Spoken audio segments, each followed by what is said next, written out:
Do not adjust your sets, people. You're probably wondering, Bankai, why are you wearing the cape? Well, there's several reasons why. More importantly, I was on Skype, and I got a message from June Nostradamus. And he says, "Oh, Bankai, TEKKING mentioned you in his review." I'm like, Bleach review? I was like, wait a minute, that doesn't make any sense. Why would he mention me in the Bleach review?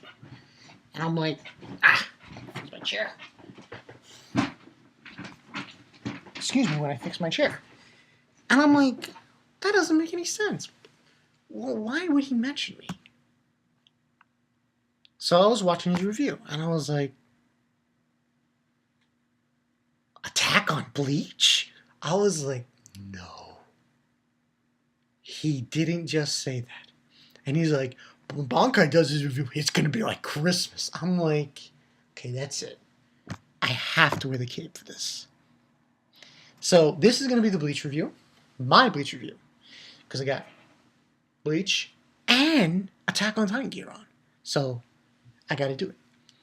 Chapter 557. And the reference he made, 557, his life has already been set aside. The reference, and I'll briefly just tell you guys what the reference was. He was saying because Komamura's Bankai is like a Titan. And he was referencing the hilarious abridge of Attack on Titan. Oh my god. Go, people, go see that. Go see it. Go see it. It's fucking funny. But yeah, let's get into this chapter review. Now, overall, this chapter, kind of hard to range. Overall, I'm probably going to give this a 4.5 out of 5. Because this was beastly shit going on. Could have gotten it a 5, but leaving that for One Piece probably. Okay, pretty much we see that, you know, Bambietta. There we go. Bambietta. Said it right. Is shocked and doesn't understand the form that Komamura's Bankai has taken. And he looks beastly. He's like flaming eyes and shit. And I'm like, god damn. Freaking crazy. And he's just bleeding the shit out of everything. I know she's obviously shocked that there's no doggy under the armor, that he looks different, that and then she tries to attack him through the face, saying that, oh, there must be a doggy underneath that face, and it does nothing to him. Absolutely nothing to him, that bomb. And she doesn't understand, fucking ads, what is going on. And he's basically saying that hopefully I say this correctly, Tenjio Tengen Mio is an armored Bankai that has life breathed into it. And Dangai Geo is a form that casts that armor aside, laying just pure Ryatsu, and saying that your techniques cannot defeat me. Pretty much, and she didn't get it. She didn't understand what he meant. Pretty much what happened to Komamura, which is going to be the title of this review. Dead Wolfman. I'm going with that. I'm going with that in this review. Because that's what he is. He physically ripped out his own heart and gave it to his grandfather and said, okay, I'll cast my, for the human metamorphosis transformation. He had to do that. And when he did that, he became pretty much a living dead. A living wolf dead man. That's pretty much what happened, because he's almost as if he's a mannequin. A mannequin, a walking corpse, and his Bankai itself is just, it's just basically a manifestation of Ryatsu. It's that's the story. She basically doesn't understand this Bambietta. And she's like, what do you mean? Ryatsu is laid bare. I told you already, my ability makes everything imbue with a Zetsu bomb. And she's saying it's totally exposed, blah, blah, blah. And then he's basically saying, you don't understand, do you? And he brings up the point that somebody who's alive becomes fearful with these Ryatsu bombs.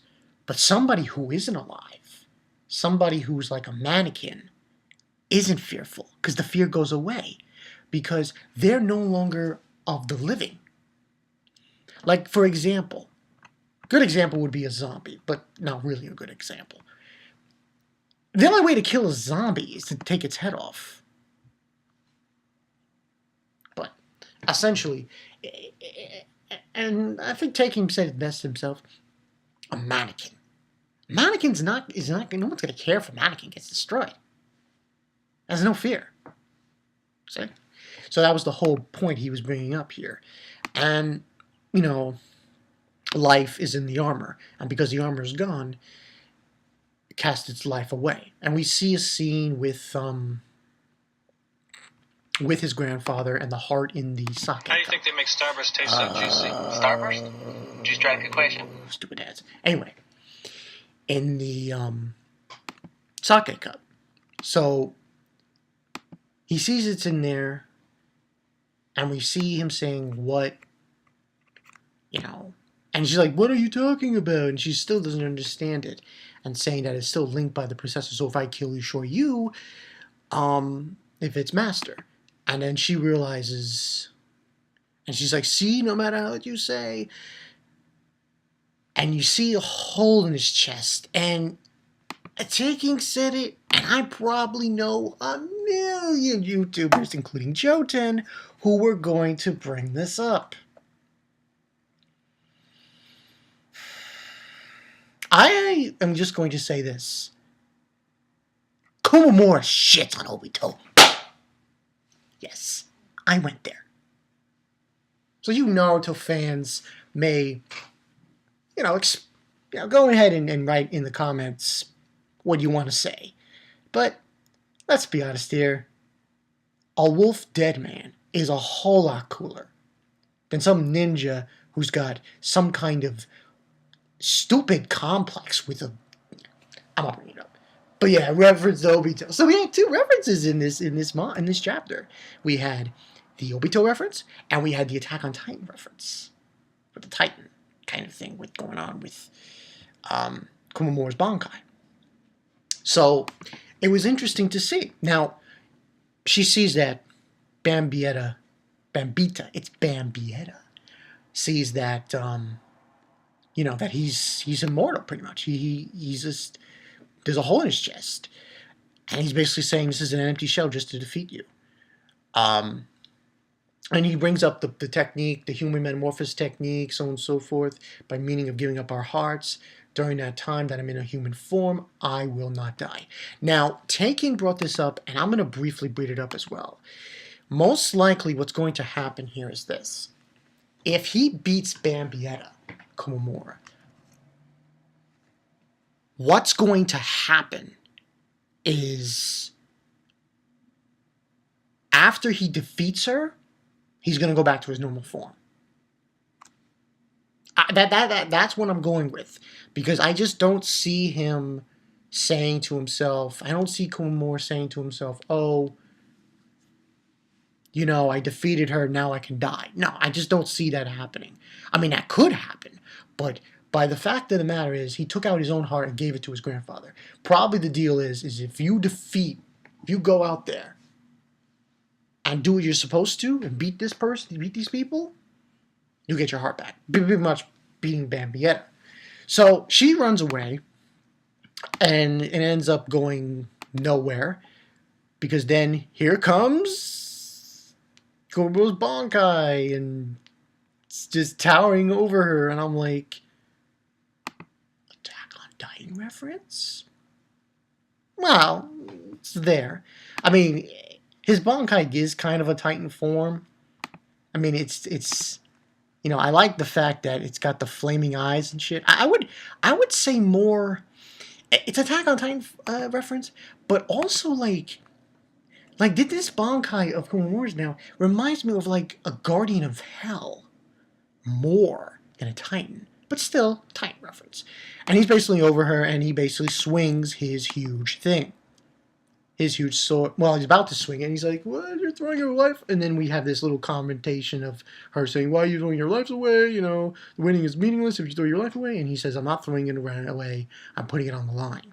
And we have this nice little segue where we see Kumamura's real form against his human form. I thought that was very nice. And could there be any reason for me to stake my life than to battle for Yamamoto?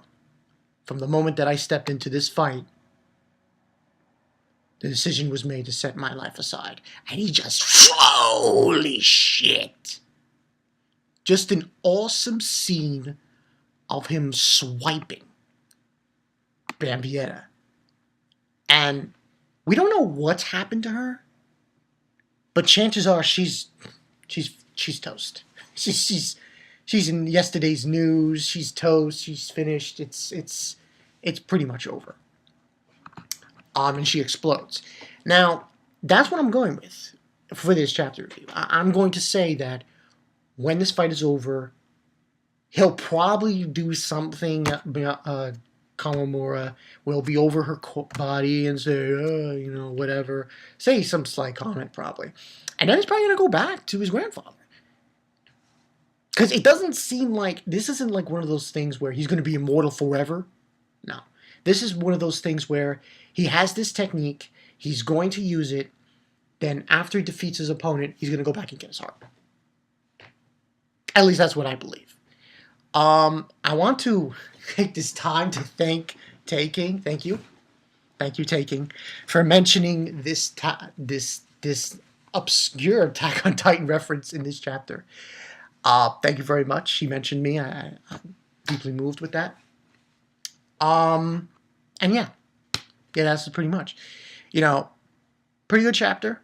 4.5, not great, because I know a few people are probably going to say here and there, oh, it took the whole time just to explain his technique, and it wasn't really, anything to it. That's true, but still a great chapter. Great to see Yamamoto, did I say Yamamoto? Komamura step in the limelight. I mean, let's be honest here. Komamura, he's been out for a while. I've been reading Bleach since the beginning, and let me tell you something right now. It's good to see him come out, because, I mean, besides Tozen, you had the Tozen thing, and then you had Yamamoto. That was the only thing that gives Komamura the fortitude, the drive to go forward in this manga, to go forward and fight. So, this was the drive that he needed. He got a big power up. He got a big power. Pretty awesome shit. And that's all I got for you guys. So yeah, not much happened in this Bleach chapter, but still a great chapter. 4.5 out of 5. We'll see what happens next week, but I'm betting that's probably what's going to happen. He's just going to go back to his grandfather, and he's going to get his heart. He's going to put it back in. He's going to return to the wolf. Thing. So yeah, look forward to it. I'm Bankai922. I'll see you guys later. Last thing I want to mention. Something's going to happen this Monday. But I put up a video that's going to be very important for all my subs and anyone else who wants to get involved with this. Details will be later in the week. Until then, I'm Bankai922, and I'll see you guys later. Peace.